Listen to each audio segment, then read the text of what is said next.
تنظم المجموعة الإقليمية للدرك الوطني بتيزي وزو وعلى مدار 3 أيام تعريفية بسلاح الدرك الوطني.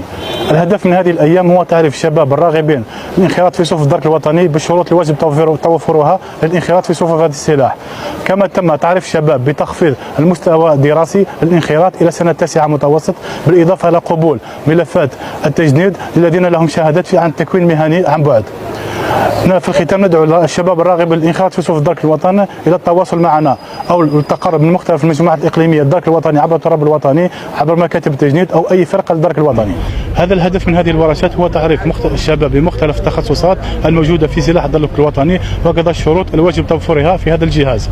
ستدوم هذه الحمله مده 3 أيام انطلاقا من تاريخ هذا اليوم 7 نوفمبر 2023، حيث سيتم التنقل بعدها مختلف هذه الورشات الى مختلف مدن.